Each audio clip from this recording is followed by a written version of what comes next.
Usted para estar bien informado. En esta ocasión, Óscar Valderas, periodista especializado en crimen organizado, nos atiende la llamada. Muchísimas gracias, Óscar, un saludo. Hola, Joel, qué gusto saludarte. Buenas noches al auditorio. ¿Qué tan debilitado en realidad está el cártel La Unión Tepito? Mira, yo te respondería con dos partes. La primera es que la base de La Unión Tepito definitivamente ha recibido golpes muy importantes, principalmente en la actual administración capitalina, después de que en el sexenio de Miguel Ángel Mancera se les negó, digamos, la etiqueta de cártel, se les llamaba grupo delictivo, célula criminal. En esta administración se les reconoce con la fuerza que tiene, y creo que ese primer reconocimiento es vital para poder hacer los golpes que ha dado el jefe de la policía, Omar García Harfuch. Sin embargo, los grandes líderes de La Unión Tepito, los históricos, la gente que realmente es la generadora de violencia y quienes toman decisiones al interior de esta estructura criminal, siguen prófugos. Déjame ponerte un ejemplo: el Chori, el Elvis, el Manzanas, el Uriel, el Mi Jefe. Hay muchos de estos criminales fundadores de La Unión Tepito que tienen un mando importante, que siguen prófugos. Y yo creo que ahí está el gran reto de Omar García Harfuch y de la administración capitalina. Por un lado, presumen estos logros, estos arrestos, 64, 50, 40, y de repente pareciera que en la Ciudad de México todo mundo el que capturan es jefe de plaza, operador financiero, pero en el fondo a lo que estamos viendo es, sí, a una Unión Tepito en vías de extinción, pero con un gran peligro: que estos que te acabo de mencionar, que están prófugos, que no los han podido encontrar, puedan crear sus propios grupos y entonces pasar de un gran grupo a 3 o 4 importantes, y que hagan una disputa regional de ir en la Ciudad de México, casi calle contra calle, colonia contra colonia, y ahí está el gran riesgo. Te diría que es casi como ir contra reloj. Mientras aplasta la estructura y la base social empieza a perderse, los líderes prófugos están fraguando, están buscando unir fuerzas para poder mantener sus privilegios criminales. Y ahí está el gran reto: acabar con la misma rapidez con los de abajo que con los de arriba. ¿Qué riesgo existe de que el cártel de Sinaloa o el Jalisco Nueva Generación busque detentar el control de la Ciudad de México y se tope o se alíe con estos cabecillas, con estos líderes de La Unión Tepito o con otros? Bueno, es un riesgo latente y del cual el propio secretario Omar García Harfuch ha hablado. Él ha dicho que, de acuerdo con la inteligencia policial que él tiene a la mano, el cártel de Sinaloa ha intentado en los últimos meses meterse decididamente a la Ciudad de México.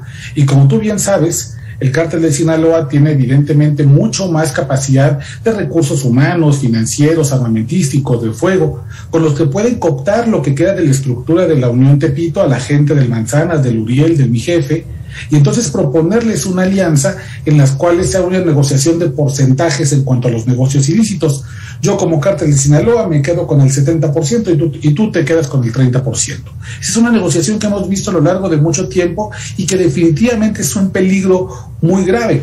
Otro peligro grave es que estos grupos pequeños, estos liderazgos cortos, digamos, que tienen alguna estructura vertical, a la hora de querer montar su propia estructura y de separarse del cártel de La Unión Tepito y crear su propio espacio, lo que necesitan es dinero. Y entonces veamos una alza mucho mayor de los principales delitos patrimoniales y de fácil recaudación que tiene el crimen organizado, como el secuestro, como la extorsión, como el sicariato. Esos son, yo creo, que los dos grandes riesgos a los que nos enfrentamos. Uno, que en el afán de conseguir dinero para poder fortalecer su facción a nivel de cártel, venga una ola de violencia con tal de obtener dinero fácil y rápido, y por otro lado, lo que tú bien dices, que otros grupos criminales más grandes vean que el gran cártel chilango, por llamarlo de algún modo, ya no está tan fuerte, empiezan a generar vacíos de poder, y entonces vengan a la Ciudad de México a hacer una propuesta. Yo me meto contigo a cambio de que tú me des tu base social, tus colonias, tus calles, tus vecindades, tus narcolaboratorios, y yo te ofrezco entonces la capacidad de fuego y el dinero para poder corromper autoridades y defenderte en tu territorio. Es un gran riesgo, y es un riesgo, déjame decirte, que no es un riesgo que además sea abstracto. El propio secretario Omar García Harfuch lo ha dicho en público: el cártel de Sinaloa está decidido a meterse a la Ciudad de México. Para concluir, hay muchos gobiernos y secretarios de Seguridad Pública que han celebrado el hecho de que la Ciudad de México sea un punto de tránsito y no de operación. que no haya un cártel que opere como tal desde la capital. En este momento, ¿eso sigue así o puede ser ya un punto de operación? Yo creo, Joely, que estamos viendo justo un cambio en la Ciudad de México. Durante mucho tiempo fuimos un lugar de tránsito porque además la capital goza de las mejores condiciones de transporte inmejorables en cualquier parte del país. El solo hecho de tener un aeropuerto internacional, eso ya hace atractivo a los grupos criminales. El hecho de que tengamos aquí los cruces carreteros más importantes, 4 estaciones centrales camioneras muy importantes que prácticamente van al resto del país, nos había hecho de manera casi natural una ciudad de tránsito.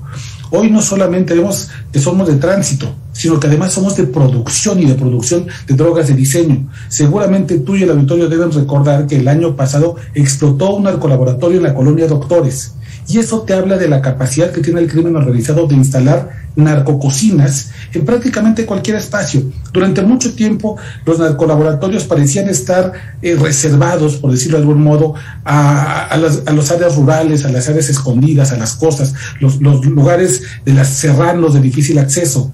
Hoy, debido a que los grupos criminales están más bien enfocados en las drogas de diseño, que no requieren esperar de un temporal o de un clima porque no están creciendo marihuana, están haciendo crecer amapola, sino que están utilizando precursores de metanfetaminas o de fentanilo, pueden colocar una narcococina en un departamento pequeño, en una unidad habitacional. Y ese es el otro gran riesgo.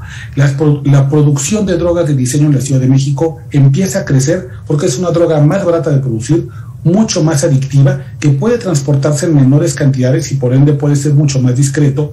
Y el riesgo es que empecemos a hacer no solamente una ciudad de transporte, sino de producción y además evidentemente de consumo.